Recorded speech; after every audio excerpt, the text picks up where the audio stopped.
At all events, it is certain that if any medical man had come to Middlemarch with the reputation of having definite religious views, of being given to prayer and of otherwise showing an active piety, there would have been a general presumption against his medical skill.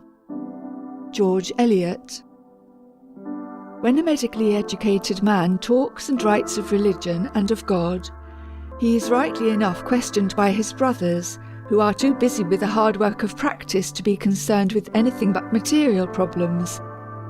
To me, the word God is symbolic of the power which created and which maintains the universe. The sunrise and the stars of heaven give me some idea of His majesty. The warmth and tenderness of human love give me some idea of His divine love. That is all I know. But it is enough to make life glow. It is enough to inspire the most intense devotion to any good cause. It is enough to make me bear suffering with some degree of patience.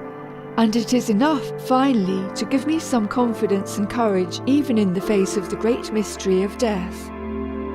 Why this or another conception of God should produce such a profound result upon anyone, I do not know, except that in some obscure way it connects the individual with the divine plan, and does not leave him outside in despair and loneliness.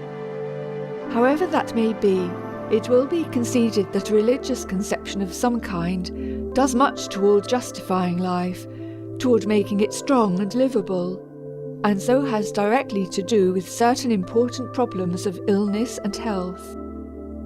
The most practical medical man will admit that any illness is made lighter and more likely to recover in the presence of hope and serenity in the mind of the patient. Naturally, the great bulk of medical practice calls for no handling other than that of the straight medical sort. A man comes in with a crushed finger, a girl with anemia. The way is clear. It is only in deeper, more intricate departments of medicine that we altogether fail. The bacteriologist and the pathologist have no use for mental treatment in their departments. But when we come to the case of the nervously broken down schoolteacher or the worn-out telegrapher, that is another matter. Years may elapse before work can be resumed, years of dependence and anxiety. Here, a new view of life is often more useful than drugs, a view that accepts the situation reasonably after a while, that does not grope blindly and impatiently for a cure, but finds in life an inspiration that makes it good in spite of necessary suffering and limitations. Often enough we cannot promise a cure, but we must be prepared to give something better. A great deal of the fatigue and unhappiness of the world is due to the fact that we do not go deep enough in our justification for work or play, or for any experience, happy or sad. There is a good deal of a void after we have said art for art's sake, or play for the joy of playing, or even after we have said I am working for the sake of my family, or for someone who needs my help.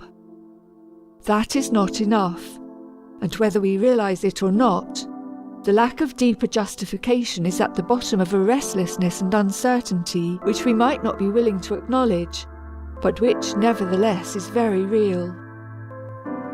I am not satisfied when some moralist says, "Be good and you will be happy." The kind of happiness that comes from a perfunctory goodness is a thing which I cannot understand, and which I certainly do not want.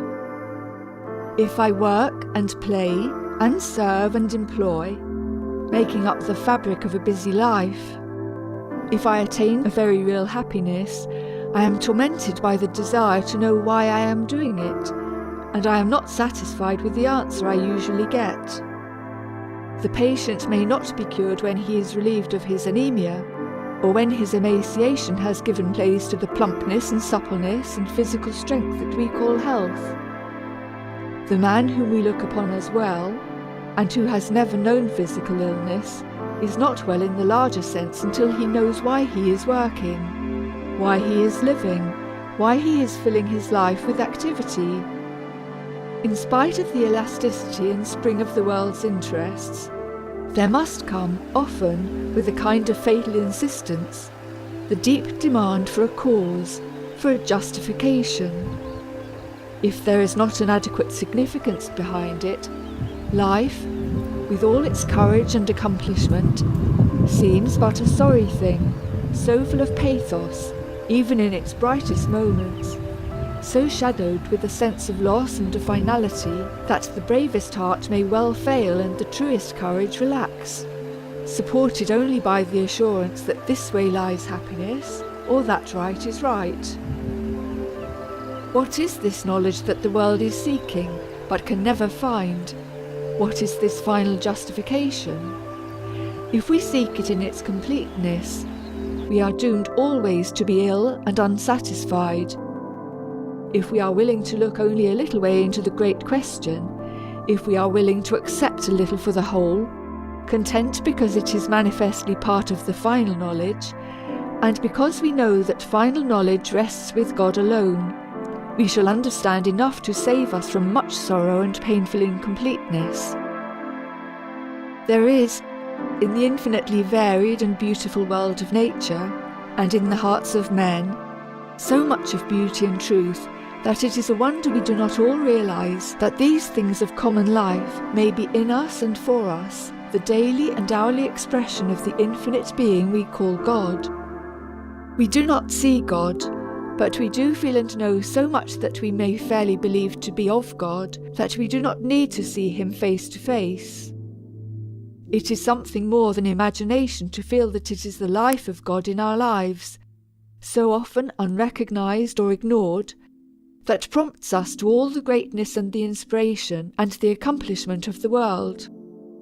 If we could know more clearly the joy of such a conception, we should dry up at its source much of the unhappiness which is, in a deep and subtle way, at the bottom of many a nervous illness and many a wretched existence.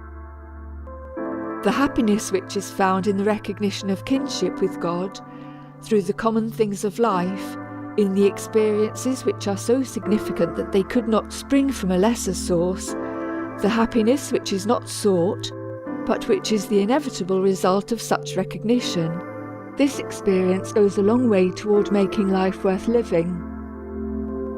If we do have this conception of life, then some of the old questions that have vexed so many dwellers upon the earth will no longer be a source of unhappiness or of illness of mind or body. The question of immortality, for instance, which has made us afraid to die, will no longer be a question. We shall not need to answer it in the presence of God, in our lives and in the world about us. We shall be content finally to accept whatever is in store for us, so it be the will of God. We may even look for something better than mere immortality, something more divine than our gross conception of eternal life. This is a religion that I believe medical men may teach without hesitation whenever the need shall arise.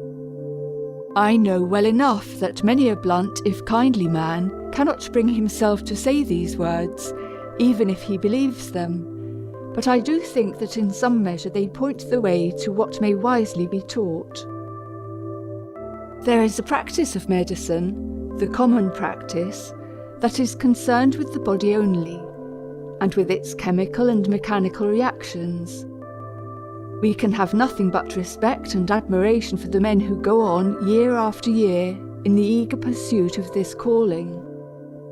We know that such a work is necessary, that it is just as important as the educational practice of which I write. We know that without the physical side, medicine would fail of its usefulness and that disease and death would reap far richer harvests. I only wish the two naturally related aspects of our dealing with patients might not be so completely separated that they lose sight of each other. As a matter of fact, both elements are necessary to our human welfare.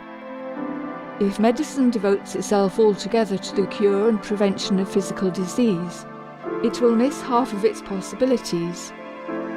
It is equally true that if we forget the physical necessities in our zeal for spiritual hygiene, we shall get and deserve complete and humiliating failure. Many men will say, Why mix the two? Why not let the preachers and the philosophers preach and the doctors follow their own ways? For the most part, this may have to be the arrangement, but the doctor who can see and treat the spiritual needs of his patient will always be more likely to cure in the best sense than the doctor who only sees half the picture. On the other hand, the philosopher is likely to be a comparatively poor doctor, because he knows nothing of medicine, and so he can only see the other half of the picture. There is much to be said for the religion of medicine if it can be kept free from cant, if it can be simple and rational enough to be available for the whole world. End of chapter 2.